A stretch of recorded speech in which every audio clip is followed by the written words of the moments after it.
So we've talked about the first two How to Train Your Dragon movies, but is the third one any good? Let's talk about that. For those who haven't seen my reviews for the first two, I thought the first one was amazing. I grew up not being able to watch it too much because I grew up in a very Christian household, who's, the 90s Christian household type thing, if you get what I'm saying. And then I didn't even watch the sequel until a couple years ago. Honestly, something I didn't address in the second one, but I'll address in this one. The fact of the matter is, one of the reasons why I didn't watch the second two growing up as much is because, besides, the fact that I wasn't really allowed to watch How to Train Your Dragon, but it's also because 2014, I would have been about 11 years old, so I would have been old enough, so I still would have been young enough that it would have been in my range. But it's kind of like the same thing with Moana. I've never watched Moana, because by the time Moana came out, I was old enough that I was not really watching movies with my younger siblings too much. I had other stuff I was doing. 2016, I would have been 13, 14, right? I was out going, hanging out with friends outside the house. I was doing all this. I was more outward. And so, really, when the third one came out, I heard about it. But that was 2018. I was halfway through high school by then. I was not pushing to watch these animated movies as much. I was just busy with life. I couldn't find time. So a lot of times, I watched the second Frozen movie, but I think that's the newest Disney movie I've watched, really. Besides, of course, Marvel movies. Because it's just, you get to a certain age and you don't want, unless you have kids or a reason to, you don't really watch as much Disney movies.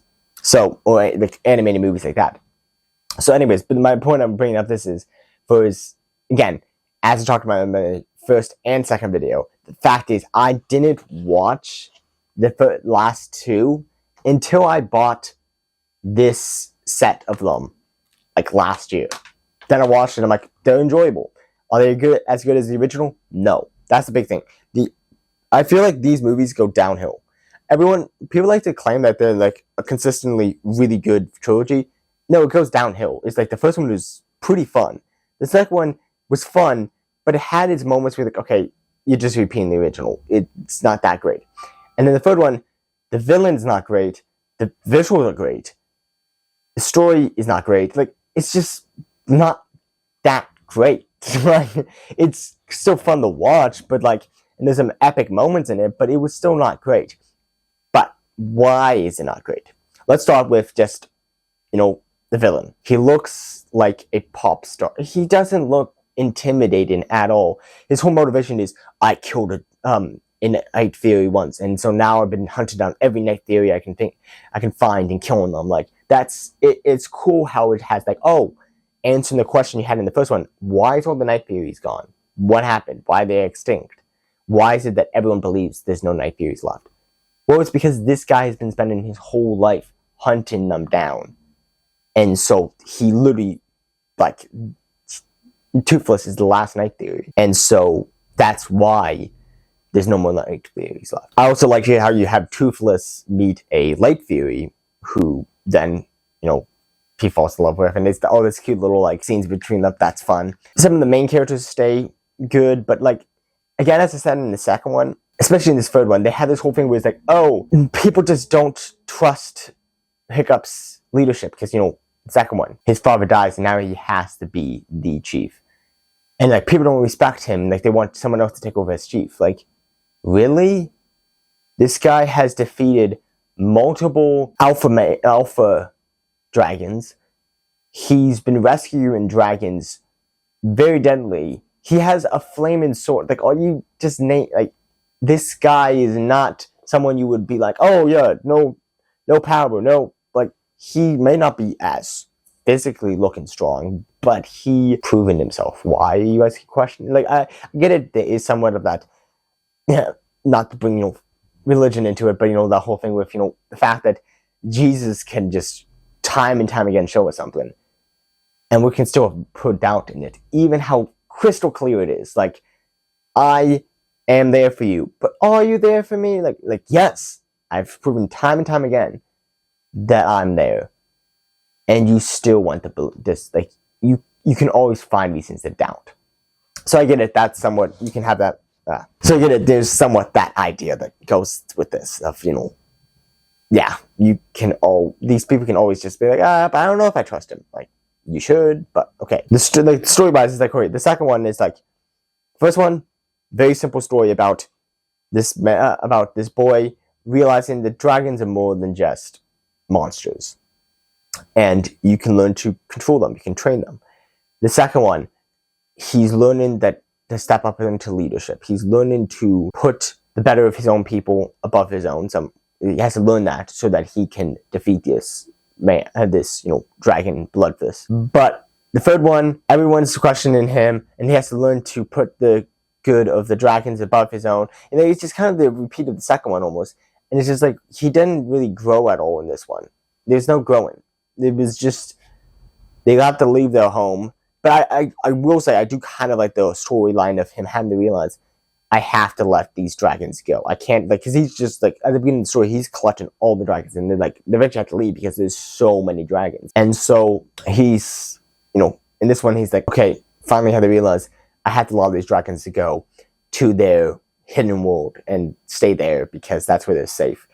I will also say the fact that it's always like, oh, they can never find these hidden places and then immediately find them. Like, I don't know. It was like the hidden world. And like, it's kind of like in Frozen 2, it's like, oh, it seemed like there's going to be this really interesting adventure of them trying to find it. Kind of like you do in Atlantis. But no, it's always, they find it immediately.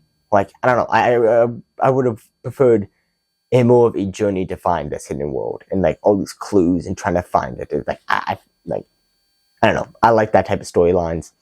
I do actually have a book, just so you guys know. Haven't written it, but where you have one of those, there's this hidden kingdom that they're trying to find to like further along the story. But it actually have it so they're looking for it for months, and you have this journey in them trying to find it. Like, I prefer when instead of just, oh yeah, they sailed and then boom, they found it. Like, there's more going on there. But I just, but yeah, that book has not come out. It's not going to come out for a while because I haven't found time to even write the first book, and that's like the 5th book in the series. So yeah, not coming out anytime soon, sadly. But anyways, the point is that I don't like how they immediately found the new world practically when they start looking for it. Like, okay, at least give it some time. But yes, the good things about this movie is, again, the light theory, cute little story, loved it.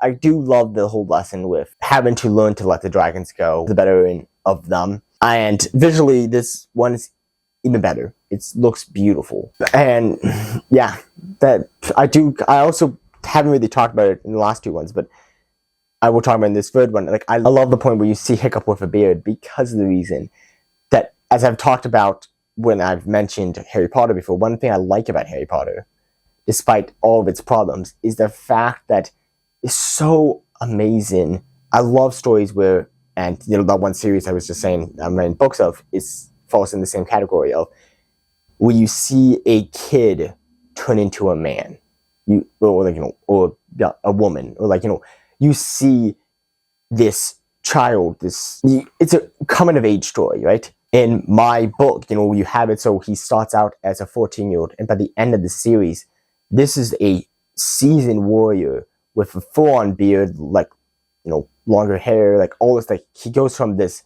timid kid to this warrior who's feared by everyone, but also beloved by everyone type thing. Besides, of course, the villains. But he's the clothes he wears, everything about him is a testament to his journey, and I love that type of stories. And you have that somewhere with Harry Potter, where you have this 11-year-old kid just figuring out how to be a wizard. And by the end of the series, he's somewhat, I wouldn't say he's it's incredible the journey he's gone to, but it's you see a little bit of that change in him. Where you have all those series, Percy Jackson, you have this intimidating kid, and by the end of the series, he's going off to college, but he's this seasoned warrior now. You have all, I love those type of coming of age stories. And so I just loved the moment where you get to see, you look back and you see this, kid, this teenager, and now you see him with a beard, with kids, and he looks like a true man now. And I love that. Yeah. I just love being able to see that in person. I can see that in these, movies. So yeah, that's one big thing I like about the series is just the coming of age story and seeing this man grow up. Anyways, but yeah, hope you guys enjoyed this. This has been the Movie Net Reviewer, Peter Weir, signing off.